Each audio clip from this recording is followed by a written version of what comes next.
There is nothing quite as wondrous as the peaceful beauty of a wild river at dawn. And nothing quite as exhilarating as when that peace is broken by the strike of a giant native trout and the battle of cunning that ensues.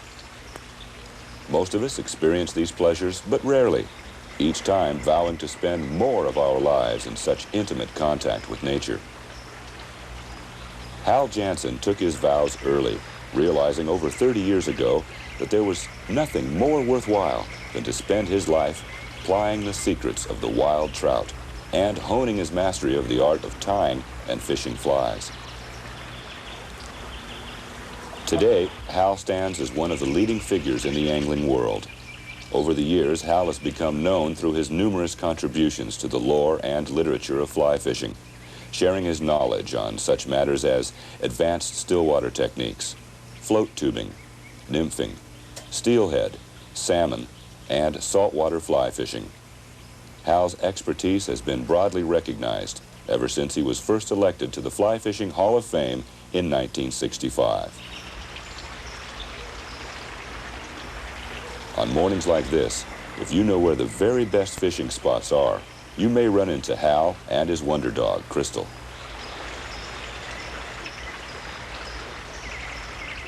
Good morning. Welcome to my home away from home. I spend an awful lot of time away from home and in the outdoors, and I love the outdoors and I love my fly fishing. The name of the tape is Fly Fishing Secrets. They don't have to be secrets because we're going to show you all the different things that go into fly fishing, and I'm just going to show you the basic necessities of what fly fishing is all about. I'm going to show you the tying of the flies. I'm going to take you into the preparation of the rod, because preparation is fly fishing. No better way to start, and we'll get rolling after a good morning of fishing here. We'll get into my van and we'll head back to my place, and I'll show you how to get started in this game of fly fishing.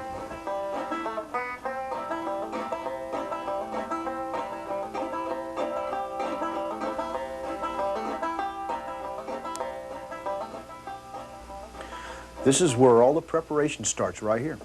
This is where I tie my flies. Let's talk for a minute about the different types of flies. This tape is on dry flies, and what we're going to do is we're going to deal with all the different aspects of the dry flies and the different types and how they're used and how they're manipulated on the surface. There's two different types of flies. We have the terrestrial, which lives outside, outside the water, lives on land, and is blown into the water off the trees and the bushes along the sides of the streams. We're also dealing with the aquatic insect, the insect that lives in the water and then comes to the surface and emerges from the water and is available to the trout at that time, and it also comes back to the water to lay its eggs and becomes available to the trout at that time. Now, in dealing with the dry fly, we're dealing with materials that have natural oils. They are very, very light in weight. They're very, very buoyant, and they're going to support the hook. Okay? In dealing with the wet fly, which is the aquatic insect, which lives down near the bottom, we're dealing with materials that are very, very heavy. They're dense. They're going to absorb and hold water. They're going to allow the fly to sink. Now let's take a look at these insects, these different types of insects. Let's take a look at what they look like and how we're imitating them. Now, this is the Trichoptera, or caddis as it's better known. It lives down in the water in its subsurface stage as the pupa. Now, it's what they call a little case maker. He lives in little cases and that sort of thing along the bottom, and he carries his little cases along with him. Then he closes up the case and he goes through a stage of pupation where he goes through a change like a caterpillar in a cocoon. He cuts through the case after going through pupation and rises to the surface, swims to the surface, and as soon as he touches the surface, he hatches out into the insect that looks exactly like this. Then that insect is available to the trout in that dry fly stage at this point, leaves the surface, goes to the bushes and the trees, mates, comes back to the water, and lays its eggs and becomes very, very vulnerable to the trout because he skitters across the surface. This is where the use of the materials, what I already referred to, come into play. Now, I think without any further ado, let's go into the now tying, the now materials, and the now use of tying the dry fly. All right, let's get into the tying of the fly. But first of all, let's take a quick look at the tools and the materials that we use for tying these flies. Now this particular vise here, one of the finest on the market. Spare no expense on a good vise. You want one that'll really hold that hook in place. This particular model comes with two different sets of jaws. A larger jaw for your larger flies and bigger hooks, and a smaller fine-pointed jaw for your trout flies. Okay, now also a good fly tying scissors. Now this particular scissors has a very, very good sharp little point. It's very, very sharp all the way through on the jaws. Now when you're cutting with these little scissors like that, you cut your heavier materials towards the back, and again you use the tips of the materials to get in and cut the single little fibers to neaten up on the fly. Now I have a second, what I call a bulk scissors. It's a little large, it's a quite a bit larger scissors. It offers more of a range. I can cut hairs with it. I can deer hair. I can cut all the heavier materials that I need to cut with this larger scissors, leaving my smaller scissors, you know, for the fine detail work.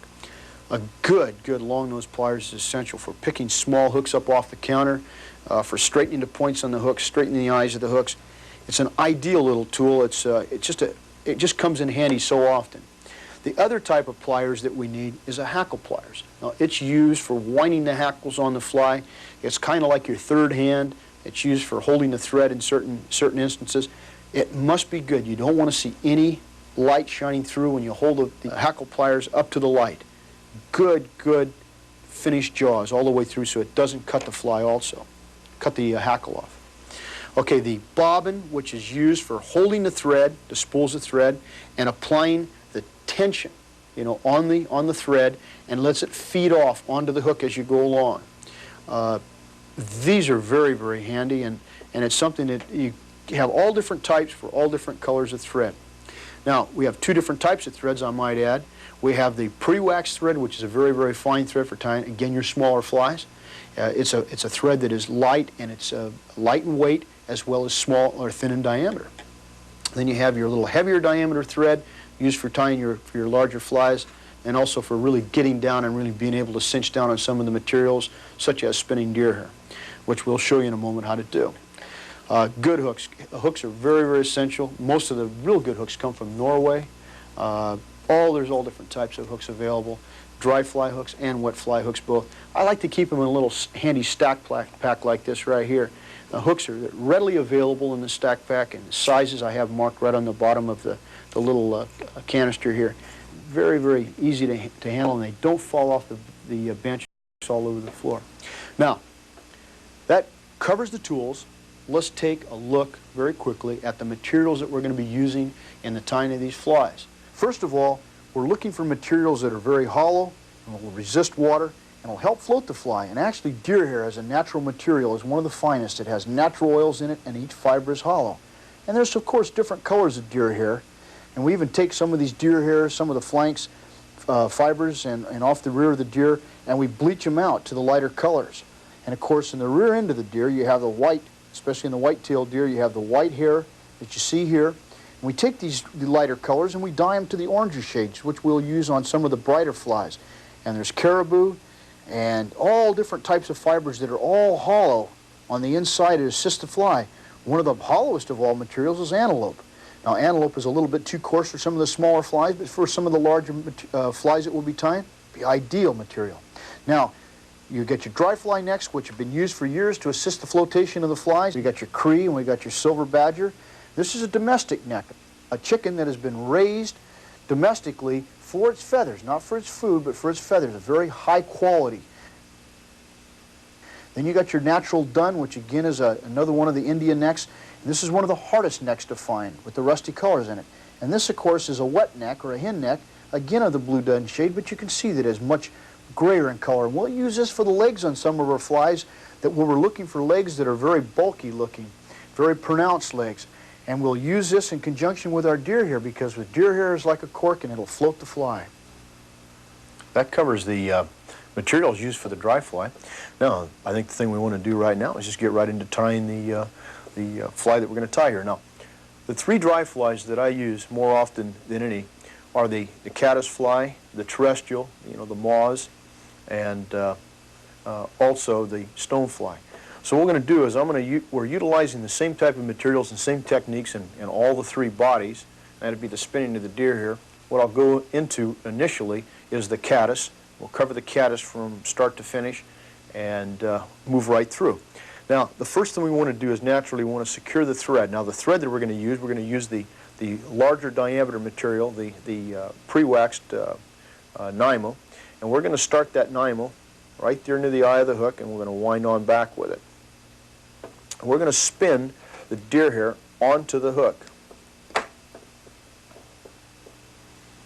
Okay, I'm going to start off with some deer hair. It's hollow. We've already covered that for flotation. Okay, now we're going to take the tips of the deer hair initially, which are the darker shades. I'm going to clip that. Actually, we're using 1/2 of the length of the fibers. Okay, and we're going to tie that in right in the back by taking the thread twice over it loosely, and we'll cut the tips of this deer hair off. And then we'll just take and hold up against it and then revolve it right around. Okay, now we're going to pull back on that deer hair. Now what we're actually doing by spinning this deer hair in, we're going to tie in several bunches of deer hair. We're going to, in one step, we're going to imitate the body of the caddis as well as the wing of the caddis in one shape. We're going to get the mottled tones, the mottled effects that you have in the wing of the caddisfly all the way through by utilizing different shades, different colors of deer hair in the body of the fly. In other words, it's a one-step process. Now we'll go to the butt ends of the deer hair, which are lighter in color. Trim these off. Comb some of the loose ones out here. Now, a lot of people advocate the combing out of the guard hairs or the down hairs in the deer hair. I do not. I find that I can spin the material just as easily with those guard hairs in there, and these guard hairs add to the flotation of it because we're going to use just a slight amount of dry fly grease in the fly, and these are going to help assist in the flotation. These little guard hairs are going to trap that grease. So we're utilizing the deer hair, the hollowness of the deer hair for the flotation, as well as the little fibers and guard hairs in there to trap the dry fly grease that we'll be using. Now, I'm going to a second band of deer hair, and we lay that in. Again, it's 2 light turns over the top of the deer hair. On this particular point, I'm going to cut off the tips of the deer hair. Now, this is much darker than the stuff that the deer hair that I just previously tied in. I'm going to push that back, compact that body. Now, when this is trimmed, you'll get the mottle tones, the mottle effects like I just referred to in the illustration of the caddis to my left here. Okay, now I'm going to grab some deer hair that's even lighter here so we can lighten up on it. And every bunch is, I would say just a little bit smaller than the diameter of a ballpoint, the tip of a ballpoint pin when you compact it. Now, I like to trim off these tips. Now, the tips of the deer hair are not quite as hollow as the middle and the butt sections, so it doesn't flare. In other words, when we bite down into it, you see how that rotates. Okay, it doesn't rotate as well when you get further on up on the tip of the deer hair. Now we'll go into the base of the deer hair, the initial color that we use, using the gray. That was the tan there. Tie in the second bunch. And that just lays right up there evenly, right around twice, and then just apply the pressure down, and it just spins it. It rotates it right into position there. Then with your fingers, you can kind of rotate it further and compact the deer hair. You can compact it right on in. Now, we've got a pretty good shaped body is forming up real well here, the shape of it. I'm going to lay in one more little bunch here. Again, cutting off the tips. And then we'll get right down to the real seriousness of the caddisfly. Now, around, spin, push back, compact, come right around the front of it. And we're constantly using our fingers, utilizing those fingers to create shape and compact the deer hair. Now, at this point, I'm going to tie it off. Now, it can be either tied off with a series of half hitches, or I'm using a whip finish here. Now, I'll show you how to tie the whip finish, how to use that whip finish at the end of the fly here. Now, We get right down to shearing, and this is where, you know, it'd be good to take a couple of courses out of barber college. We take the larger scissors, the bulk scissors, and we move right in. Now, the main thing with any deer hair bug is relieving the deer hair from the bottom of the hook. Now, what I'm referring to here is from the point of the hook to the bottom of the deer hair. I mean, this area right in here, that's the gape of the hook. We want to open that as much as possible. Now, a lot of people tie beautiful flies, but they do not relieve it. The hook not only becomes weedless, the weeds don't catch on the hook, but it also becomes fishless. Beautiful fly, but it won't work well because there isn't enough gape, there isn't enough bite in that hook. And that's the name of the game. You tie the most realistic looking fly. If it doesn't have the hook available to the fish, it can make for a very, very long day of fishing. Okay, so we relieve the bottom of it. Okay, now we're going to come up and we're going to start forming our sides. Now, the caddis fly, the wing of the caddis, I'm going to go right back over here and refer to it, is actually tent-shaped.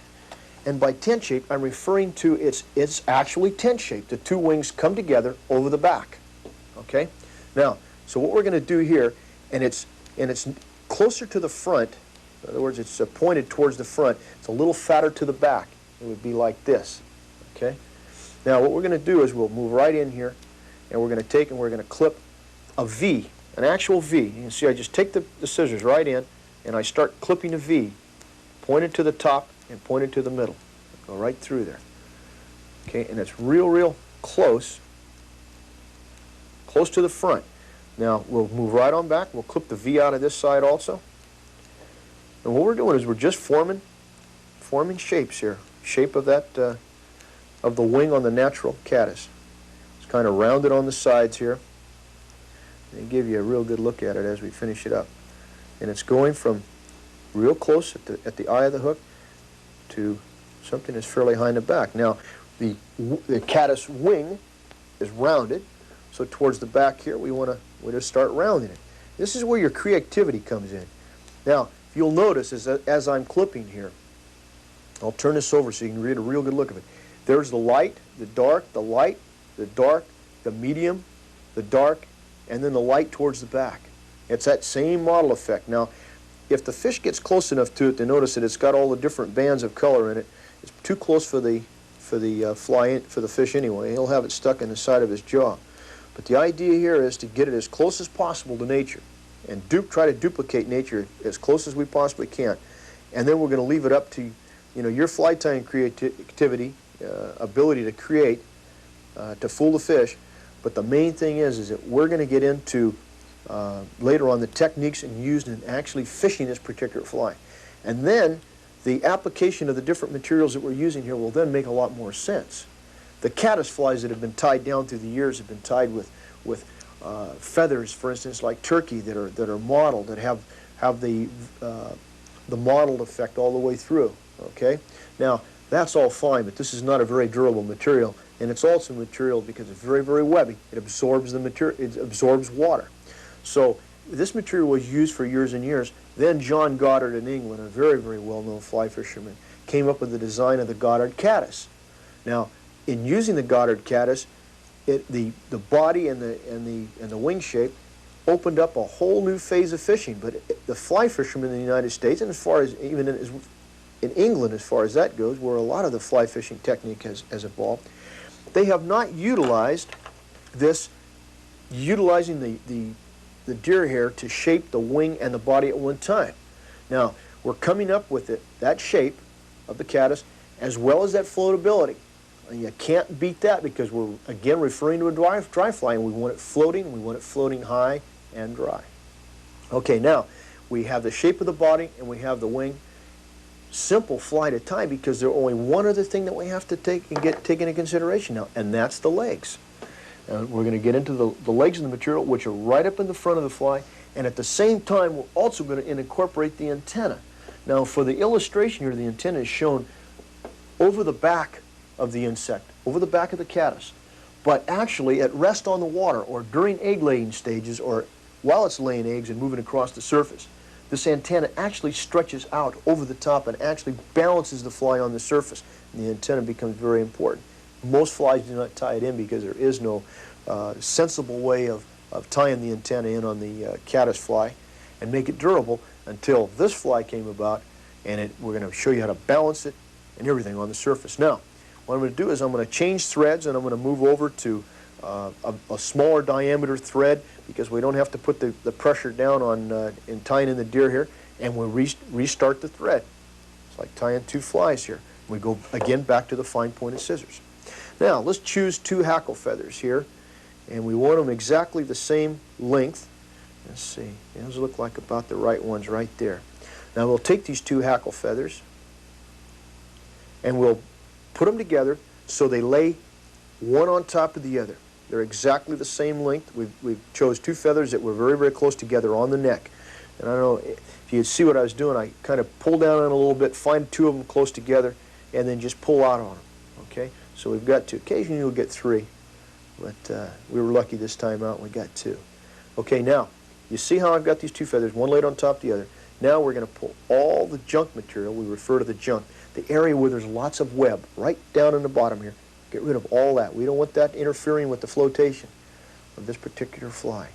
And we're going to pull all that off, get that all trimmed off there nice and neat. Okay, now, what we're going to do now is we're going to tie these in, and we're going to lay the antenna right up on top of the hook. Now, whenever you start to tie in the material, you put your fingers right down. You can see right here, you put the thumb and the forefinger right down on top of the hook, tight. Okay? Then when the thread comes up over the top, it's easy to catch it. But if you take and you have your material up off the hook, it's always going to rotate and slide around. So we're going to use the deer hair and the hook and the thread to trap those fibers right there and trap them down tightly. Now we're going to take and we're going to lift up these ends. We're not going to cut those off, because we're going to utilize these in the tying of the fly, and we're going to move our thread up right up to the base of the eye.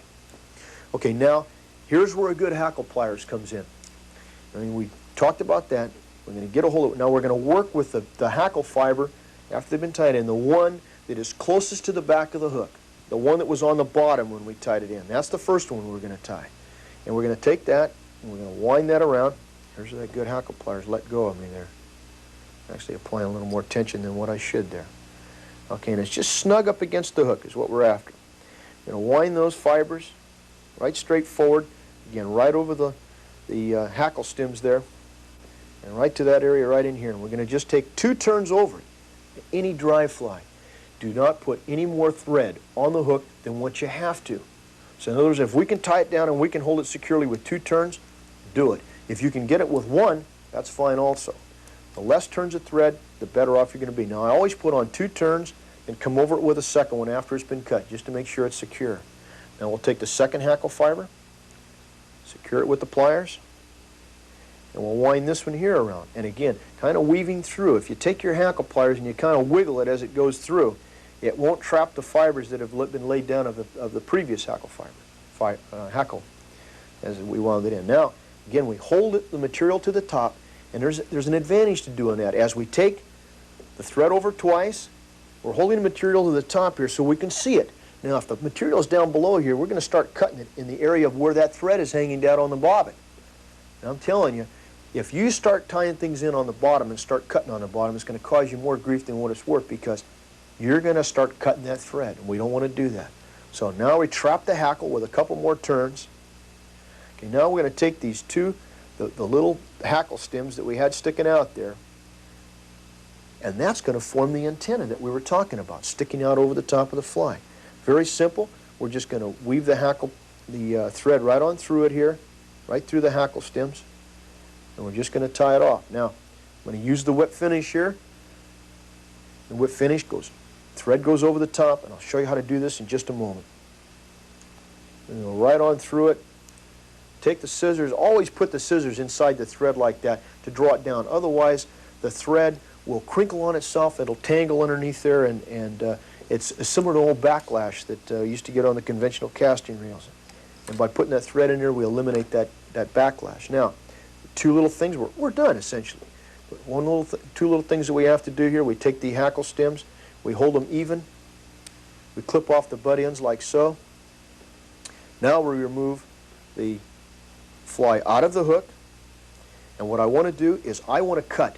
This hackle now is sticking down below a parallel area with that shank. In other words, we drew a line right down the tip of the fly, the hook, right on down. In fact, I think I'm going to catch it in this hackle pliers here. It'd be a little easier for us to see it. We'll get you a good close-up of this also. Laying this upside down.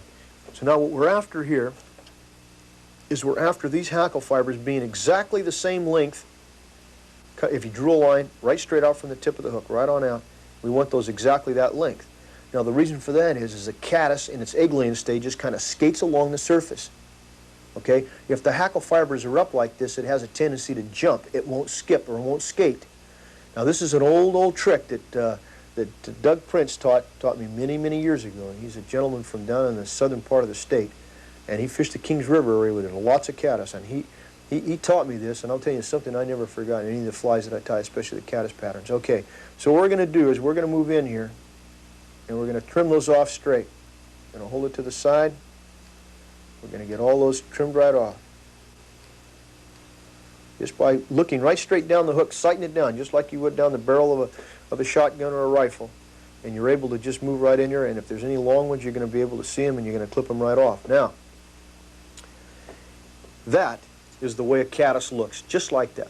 Okay? Now, if for some reason you do not have deer hair that has all the model effects to it, it's very simple to take a Pantone marking pin or any waterproof marking pin, and there's lots of them. It's the pin that'll mark on any type of surface. And you can take that pin and you can just put little dots on it. And just dot it down. And you can make all the little model dotted effects you can. It's a pointed pin. Comes in all different colors. This one here happens to be Pantone, and this one here is major marker, marks on any surface, has a little more of a chisel point to it. I use it on some of the larger flies. And you just touch it, one of the little pointed tips, right in there, just like that. And it gives you all the brown model tones that you were looking for. Now, there's several different hackles that you can use on a caddis. This particular caddis, right here, we've used the blue dun. You can use the grizzly.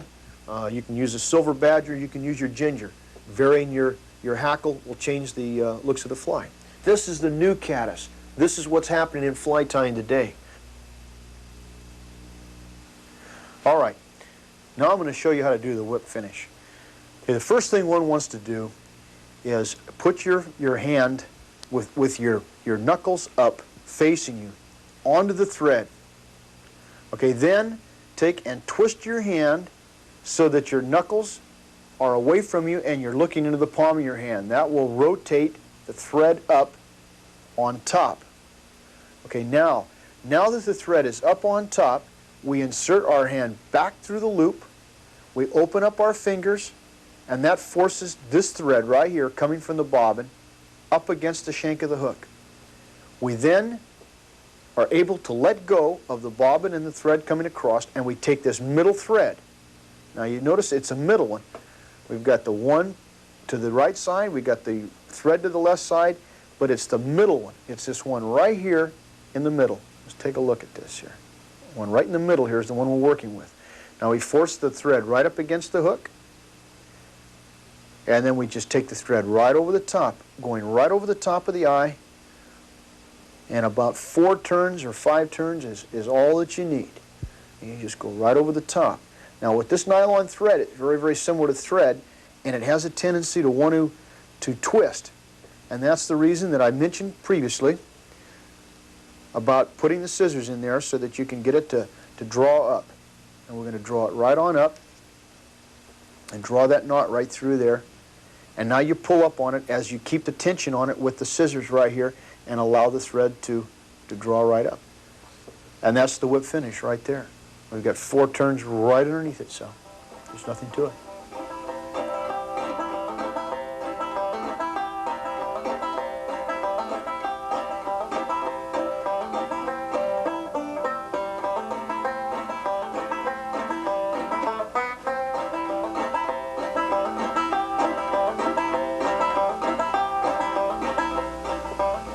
All right, let's get into the second fly.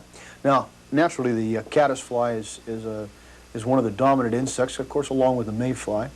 The stonefly is is another fly that is very important to the fly tyer. But something that is very important is the terrestrial.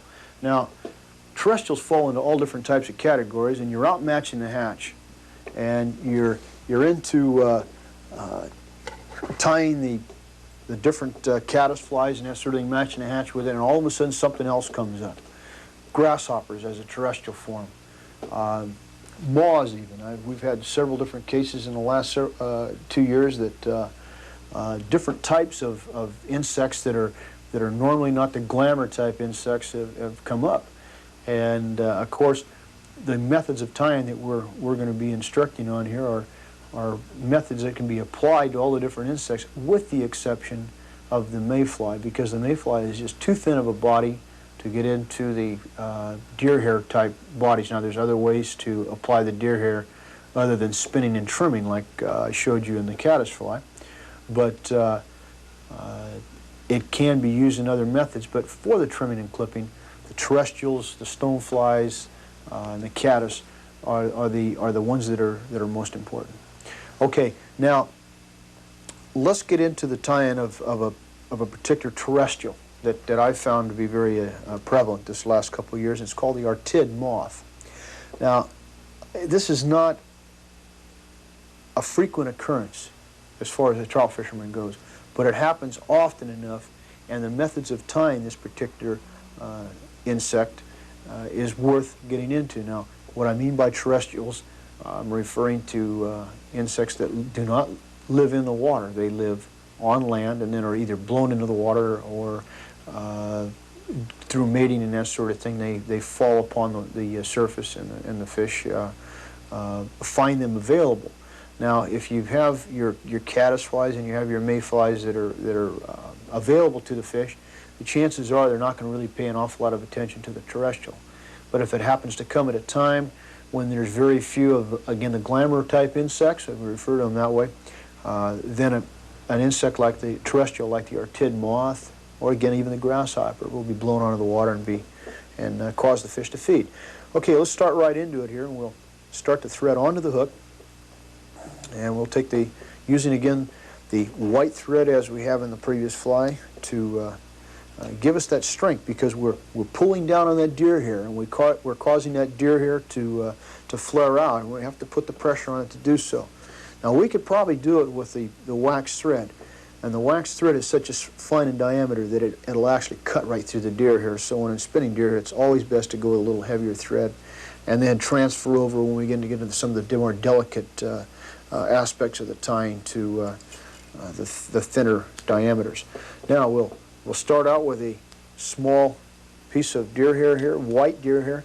The artid moth, I might add it at this point here.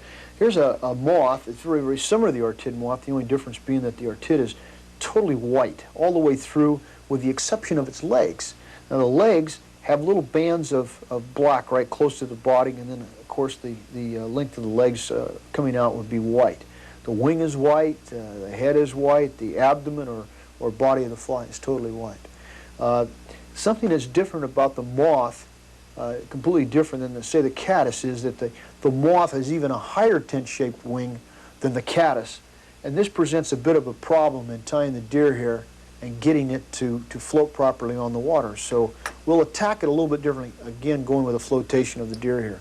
Okay, we've got the first band of deer hair tied in. We're going to pull that back and get that tightened down just by pushing on it. By this time here, you should be just about an expert at building these deer hair bodies. A little, in fact, on the next clump, I'll tie that in without trimming it first. You just pull down it, loosely around it, pull down. Let's take some here without it being trimmed out on the tip, and take a look at what happens to it if you don't cut the tip ends of it off. And using the white here is pretty easy to see. And you just pull down on it. In fact, it makes kind of an interesting hackle if you're tying bass bugs. But see, it just is something else to have to fool with in between. It's so much easier to get right in there and clip it on when you're first applying it to the hook. Okay. Now we'll move these bunches down. Again, don't try to use too much of it. Using a white deer hair, you could probably use a little bit more than you do with the natural, because it is so hollow, you're able to get a little better grip on it.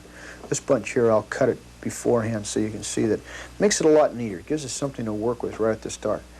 After a couple of a couple of clumps being tied into it. We can push back on it a little bit, tighten it down. This is really the fun deer hair to work with, is the white, because it comes near the rump or tail end of the deer. Very, very hollow. And it's so simple to turn. You just, again, get that thread right up on top of it. They just sit there loosely and just pull down on it. And it's just like magic. It just starts jumping right out there at you. Okay, I think we just about have enough deer hair on here. Again, we'll go to the whip finish. Should be another simple process for you now. So easily explained with the rope and the larger hook. Okay, we're going to get rid of the little small scissors here. And I know you're probably jumping ahead on me right now and you're saying, okay, first thing we're going to do is clear that hook, because that's what we talked about on the caddis. And that's good. We want you thinking ahead. We'll clip it off on the bottom. We'll trim it off on the top here. Right on down. Makes for an interesting looking little bug right there for bass bug if we just leave it like that. But we've got other designs for this fly. And again, you just kind of trim the bottom, you trim the top, you trim the sides. Now it's pretty square. And once you've got it square like that, you just kind of eliminate some of these longer ones in here. Makes for a very, very simple process now to come back and just round it off a little bit. Okay, now we've got one thing here that we're going to do that we haven't done with the caddis. And that's that we're going to lay a wing on this afterwards. We're going to have a little wing going up on top of here. So just to make sure that we've got plenty of room for the wing to go in, let's take a good little snip right out of here, and we'll flatten it out. We'll offer a ramp to keep that wing right in there. Okay, now, and get rid of the old bulk scissors here. We can get it off our fingers.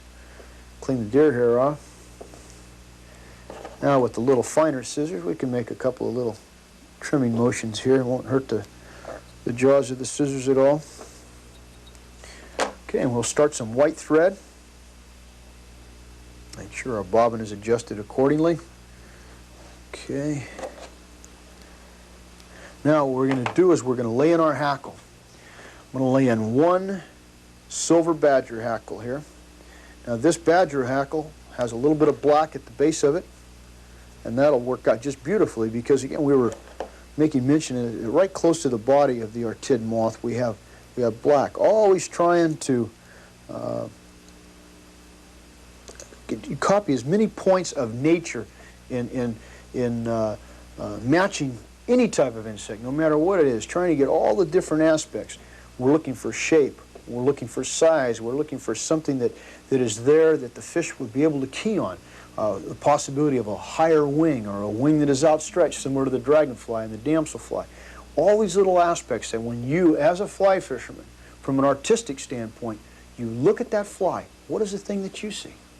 What are you looking for?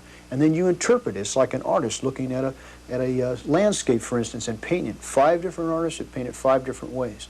And all I'm doing here is pointing you in the right direction with the new materials and the new things that are going on to give you a better advantage to express yourself as a fly fisherman. Okay, we'll grab up a hackle pliers here. Make sure the jaws are clean. A lot of times when you first start that hackle pliers out, if you've got a piece of hackle in there from a previous fly that you tied, it'll stick and then it'll cause the hackle tip not to stay in there and it'll cause it to pull out. Okay, now we just take that hackle right around. It's kind of about, say 4/5 the way up the hook we start that hackle, and then we just wind it on up a ways here. And again, the hackle is normally used for flotation in all your flies. So it's used for flotation. It's also used to imitate legs. In this case here, we've just tied the cork on with the white deer here. And we really don't have to worry too much about flotation with this particular fly here. A little bit of grease to, trap the ends of the deer hair, traps the air inside. We've got essentially a small cork. Also on this fly, all these materials designed for that flotation. One thing, and I keep stressing that, and a material that we really haven't discussed much about is kip tail. It's calf tail is what it amounts to, and it's a very, very kind of a squiggly little material, very, very fine. It's fairly easy to tie in. It has a real nice look to it. The real interesting part about it is that once you grease the kip tail, the grease stays into it and will stay into it forever. There's no way for it to come out. It just impregnates the fibers. Now, this material again is pretty even in length here, and I'll cut some off and then do a little bit of grading. And by grading, what I mean is on the back section of it here, you've got some small fibers in there that are much shorter than what you're dealing with, and you can just pull those out by keeping pressure on the tips of the kip tail, or in poly. In fact, this is referred to as in polyfiber sometimes, and I have no idea the reason for it, but now you've got some here that are fairly long. Now the wing of that Artid moth is fairly straight, so what we're trying to do is we're trying to more or less block it by grading it. I'm pulling the smaller fibers right into the tip of it here, and we're moving those out. Now, once we get the length that we're looking for, we're going to lay it up. Looking very quickly at the moth here, we notice that the wings of the moth are actually a little longer than the abdomen. It seems like a very minor thing, but it can be very critical in fly tying. It can be the difference between success and failure. So we're going to lay that material up on the hook here, first gauging it with the right hand. In other words, laying it up and saying, okay, that extends back past the abdomen of the fly, back past the deer hair. That's just what we're looking for here. Okay, now from that point there, we can reach up with our left hand, secure the material close to the hook, and pull it down. Now, once we're in that position, now let it slip there just a little bit. I'm going to get a little better grip on it. Okay. Now, once we've got it secured into position here, now we can release and take a look at it and say, okay, fine, that's just about what we're looking for right there. If that's the case, give it a couple more turns. Let's lift up on the kip tail. Make a couple of turns around it to keep it secure. Again, always remember, try not to use any more thread than what you have to. Now, with the thumbnail, let's push down on that kip tail and push it out a little bit to the sides to imitate the wing of that moth. That's what it's there for. It's there to add that bulk over the top.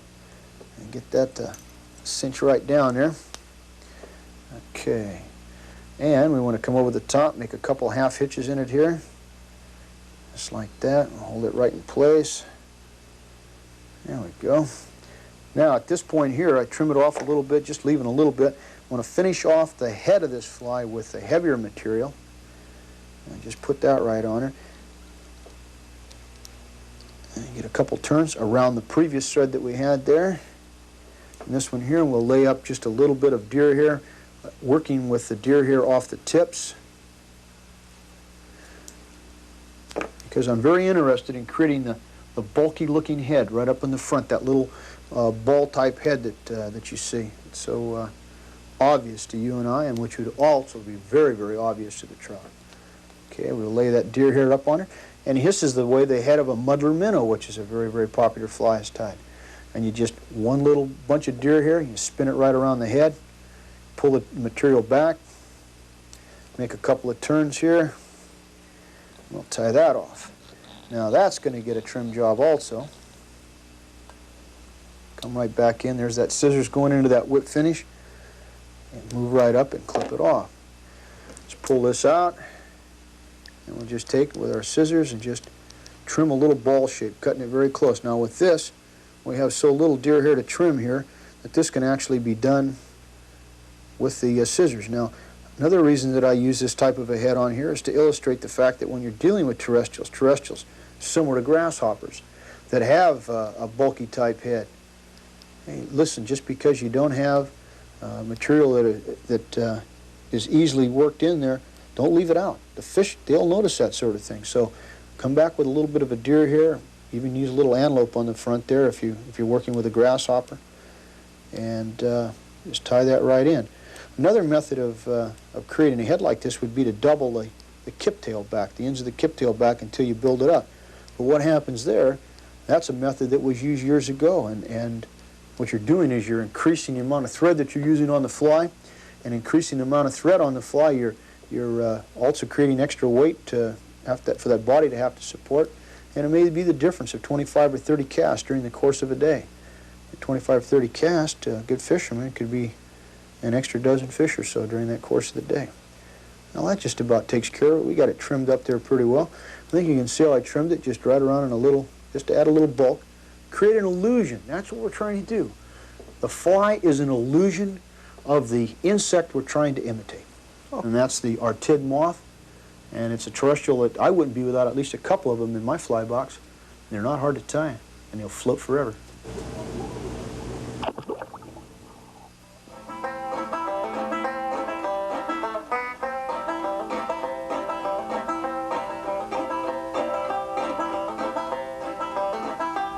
Now, let's discuss the stonefly. The stoneflies live in fast-moving water. They crawl ashore in the nymphal stage. They go into the mating in the trees and in the bushes along the sides of the river, then return to the river to deposit their eggs on the surface of the water. Ovipositing is what it's referred to. Now, the stonefly has a very, very bulky head, very full, round abdomen, very large, flat wing. This is a big insect.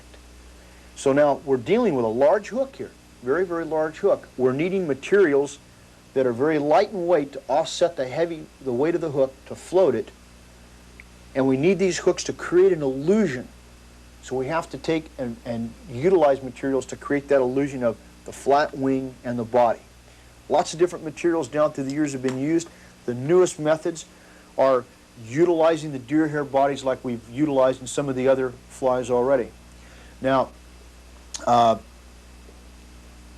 the heavy water is going to allow you to use a larger leader. This means that you're not going to be breaking off lots of flies, so you don't have to tie as many stone flies as you normally after. So keeping this in mind, being able to alter our equipment to adjust to the degree of difficulty in the tying of the fly, it's going to really help you an awful lot.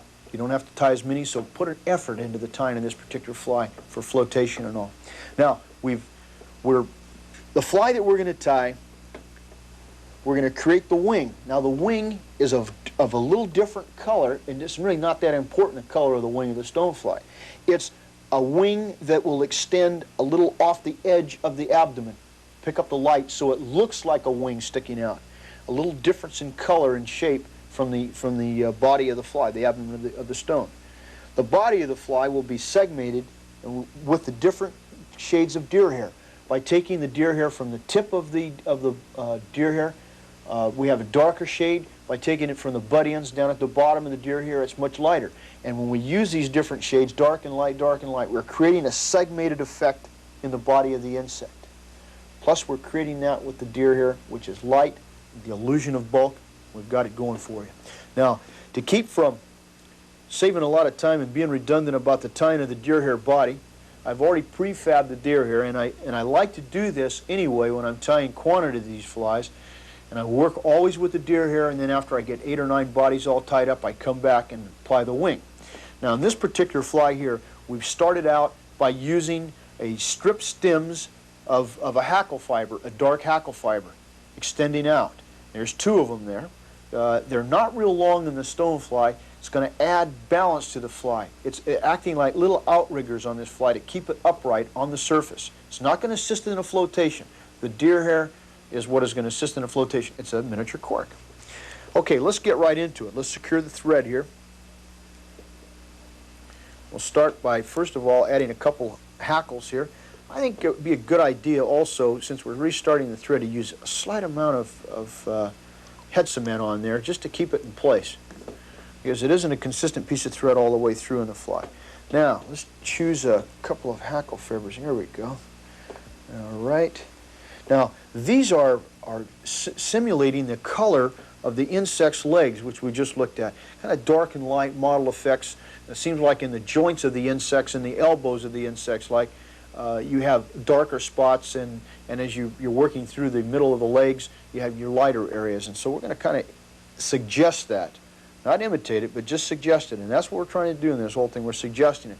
Now, let's remove all the web off of these fibers, off the feather fibers there. And we'll tie these both in at the same time, placing them at the bottom of the hook and catching them with the thread up on top. Not too many turns. We're going to save the turns for later on. You clip that off. Now with the hackle pliers, we're going to wind the hackle to the back first. Let's hope these hackle pliers hold today. There we go.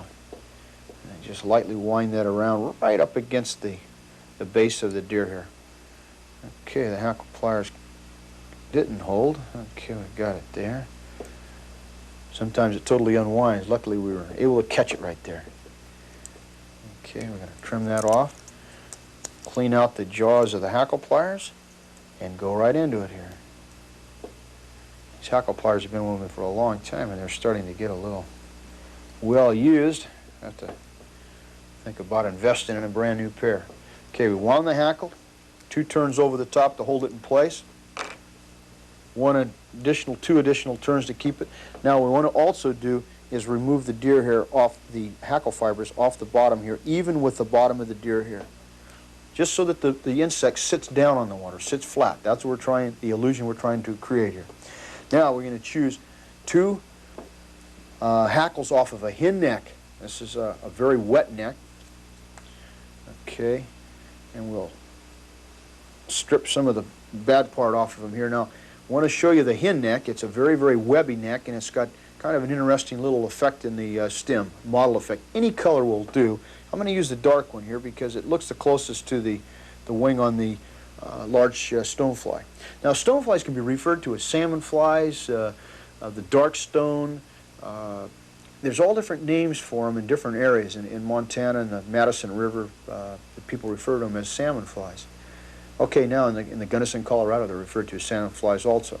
Now, the wings are straight. Now, what we're going to do to reinforce this wing, we've pulled off the junk. Now we're going to take our scissors, we're going to cut just a little bit off of the fibers, right close there, which is going to leave a little bit of a bristly effect right there at the base of the feathers. And that's going to help us and assist us in tying the wing of the stonefly down. Now, I'm gauging it here, I'm looking at it, it's a little bit longer than what I'd like it to be, so I'm going to move back up. I'm going to cut a little bit more of a bristle effect all the way up through there until I get it of the length that I'm after. That's a little bit better. We want that wing to extend back over the abdomen. All right, once we get the wing in place, we'll put our index finger of our left hand up on top of them, and we'll push right straight down on top of these two wings, and we'll wind over the top of it with about 4 or 5 turns to hold it even. And then we can pull down on it just slightly and that sort of thing to set it up on top. Then we can remove the base ends of the wings there. Now, the next step in tying this fly is to take a section of deer hair, and I prefer a little darker deer hair. Get it right in here. And we're going to create the illusion of the head, the bulk of it, again without adding a lot of weight. You can wrap fur around it, you can wrap chenille around it, all different types of material, but these are all materials that they do not hold up well, they absorb water, and they create extra weight in the fly. We don't want that, so we'll get all the kind of junky fibers out of this here because we're going to use it up a ways. We're not going to use it on the hollow ends. And we're going to cut the tip ends of that deer hair, kind of even them up a little. We're going to catch them right now. And this is one of the few times that you use your left hand to bring the thread over the top and secure it down like so. And you notice how it just kind of puffs up a little bit, just like tying that deer hair body. Okay, make sure we're in good position here. And then we're going to wind right over the butt ends of that, and right over the top of it, secure it right on up to the eye of the hook, directly over the eye. Okay, we'll check it out. Looks like we're in pretty good position there. Now we'll take the thread and we'll wind back over the top, up onto the base of the wing, trying not to catch the hackle fibers, the legs of the hackle there. We're going to take our deer hair and we're just going to hold it up straight so that all the fibers are straight, and then pull directly back, making sure that it's all straight here, and then just cinch down on it with 2 or 3 turns. Okay? Now at this point, we're going to take 2 fibers again off the wet neck here. Let's see here. I want to see if I can find a little. There we go. There's 2 of them for us. And these are going to act like the antenna that's going to come out over the front, just like the little outriggers that we tied at the rear of the fly. These are just by taking the fibers like this, stripping all the material off, all the junk out of there. Come up far enough here, we can line them up, trim them off at the front, and we're just going to tie these in.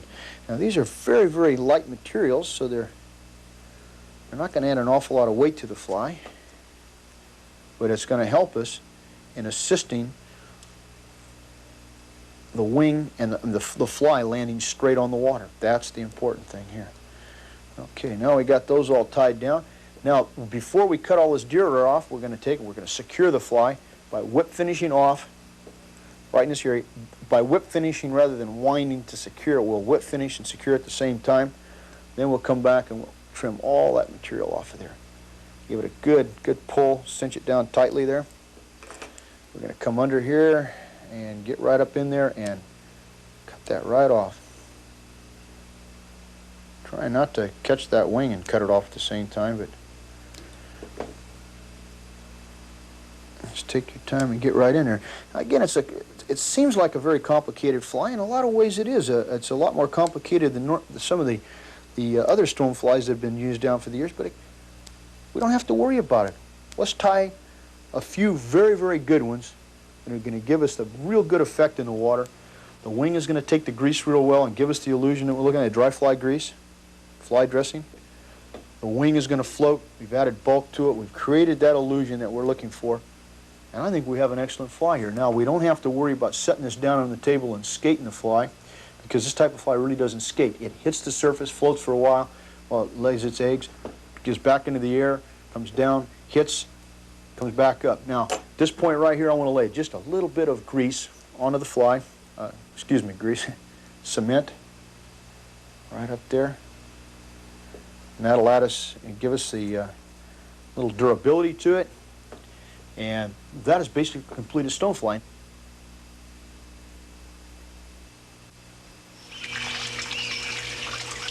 Oh, what a beautiful morning for fly fishing. The surroundings are beautiful, and the stream is just magnificent. You can't ask for better conditions. No wind in the air. Everything, the water is absolutely still. And this is just an amazing morning.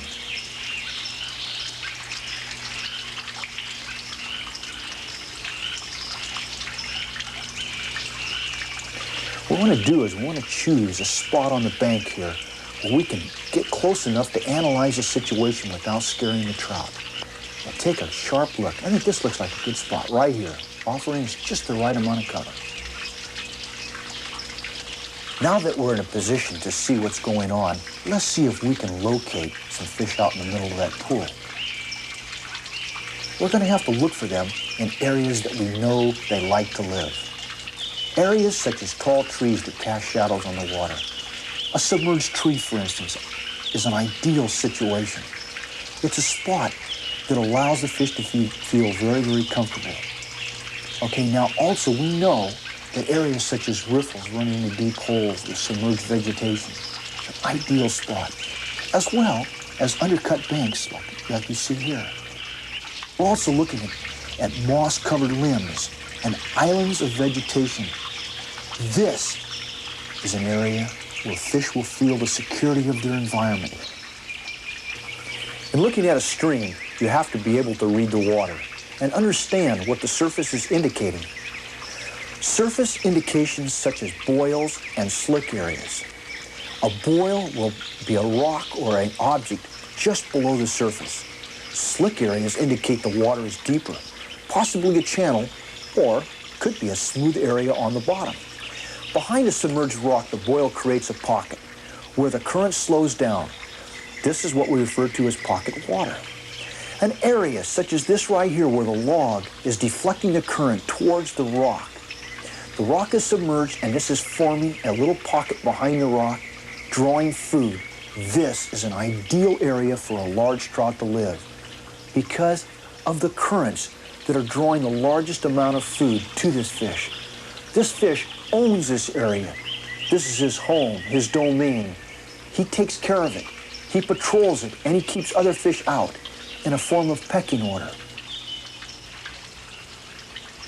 A very useful technique for locating fish in open areas, because of the fish's protective coloration, is to look for their shadow that's cast along the bottom. Once the fish has been located, the next step is to determine the feeding pattern, thus the type of fly necessary for success. Now watch this fish. An obvious dry fly situation. Now here's another fish moving along the bottom. They are always grazing similar to cattle, looking for movement and feeding on anything available to them. Some fish have their interest focused on the surface, but this fish is definitely interested in feeding near the bottom. Movement is what triggers a feeding response, be it near the bottom or at the surface.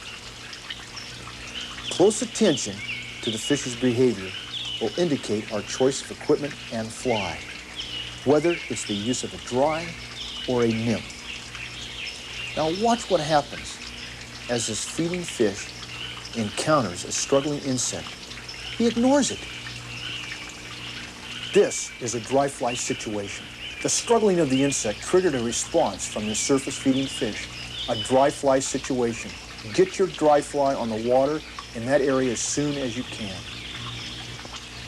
Large fish feed selectively on available insects, such as hatching chironomids, stoneflies, and mayflies. But today the fish's interest is on the artid moth because of its availability. The streamside vegetation is covered with them. Let's try one of the moth patterns that we tied. Okay, now there's quite a few fish rising, and what we're going to do is we're going to just ease down over this little bank out to this little spot here where we can get a little better view. Now when I move my legs under me, trying to keep my body as low as possible. I'm going to just ease through here and pick out a nice smooth spot up on the bank. Just ideal for fly fishing right here. Okay, the first thing we're going to do is I'm going to put the fly in my left hand with the hook point pointing towards the water. Okay, I'm going to get the leader off to the side here. Now I'm not going to put the fly line down on the ground, the fly on the ground. I'm going to start stretching the fly line out so it does not interfere with the fly and the leader. Okay, and we're going to strip out just enough line for us to get it set up out in front of us here, so I won't have to be pulling line out of this reel once we get ready to go. Now, the next thing I'm going to do is I'm going to hold the fly up in my left hand, and I'll make sure that the leader is clear all the way out in front of me here, okay? Then I'm going to take it straight up, and that gives us a perfect shot to the fish. I see a very interesting fish right over there under that cut bank. What I'm not going to do is false cast over the top of that fish. I'm going to cast off to the side while gauging the distance across there. Now we're going to just lightly let it down. Oh, he took a artid moth, fell out of the bush. He's right, he came right up and he took my fly also, right in the same motion almost. Now, the first thing I'm going to do here is I want to hold the rod high to keep him from getting tangled around those trees and the brush along the bottom there. And at the same time, I want to get that fly line up onto the reel so that I don't get it tangled up, the line tangled up in the vegetation that I'm standing in here.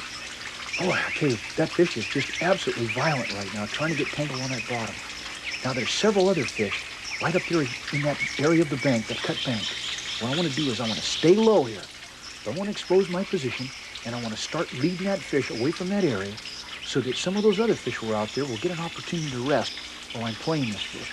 If we fight that fish in that same area where he was hooked, then we'll scare the fish, and now as we move him away, we'll have an opportunity to let those fish rest in that area, and we'll become able to come right back later on and fish right into them. Now, again, staying low and choosing a spot here on the bank where we can guide this fish in so we can get him in quickly and not hurt him at all. We're going to try to guide him right into the vegetation here. By holding the rod up high and turning him from side to side, we can lead him right through this vegetation and into this channel. And look, there he is. Beautiful. What a magnificent rainbow trout. Nature couldn't paint a prettier picture. The colors are absolutely beautiful. And just with the sun shining off of them, and we're going to get them right back in the water here so you can have a chance to come and catch this particular fish someday. Let's take a moment and talk about casting. Now, casting represents a lot of practice. Practice to know when to make your back cast and when to come forward with the rod to make our forward cast. It's all timing, and it's very essential to a successful cast. What is a successful cast? It's one that allows the fly to be presented quietly and delicately to the water. One that is presented to a precise area in front of the fish without scaring them. This takes practice and a great deal of it to get good. Once that fly is down, we let it drift over the fish and past him if he does not take it. Then we can just skate the fly right back off to the side and start a cast again. Now what we're going to do is we're going to make a slack line cast well above the fish's position. By using that slack, we're going to allow, and feeding the slack into it, we're going to allow that fly to drift down to the fish with almost no drag whatsoever.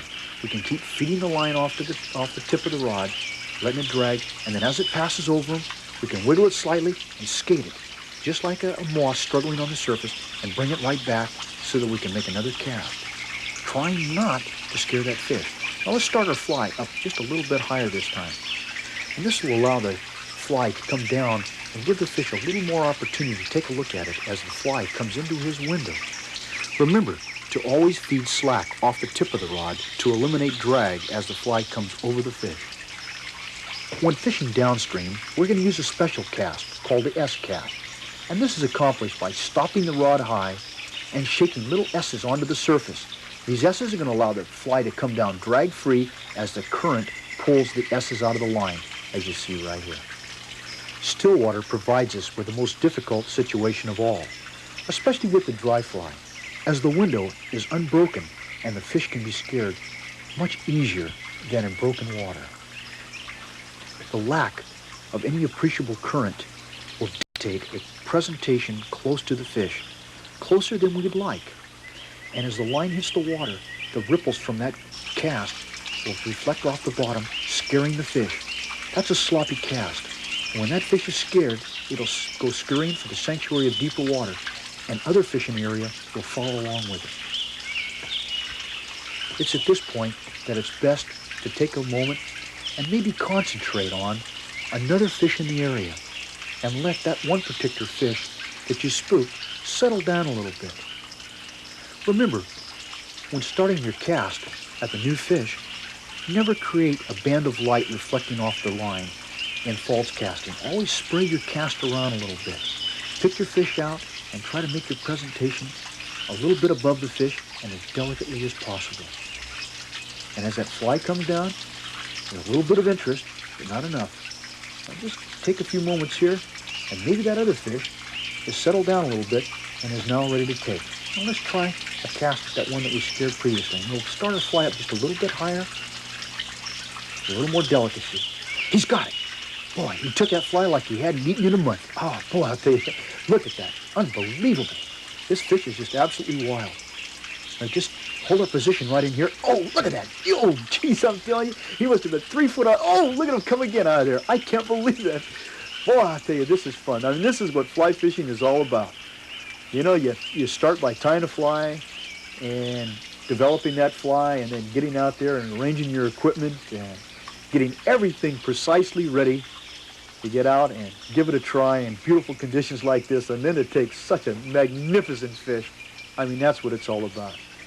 I hope you've learned some secrets and techniques that you can apply to your own favorite fishing area from this tape, and we really hope that you'll join us in future tapes when we explore other aspects of the exciting and wonderful world of fly fishing.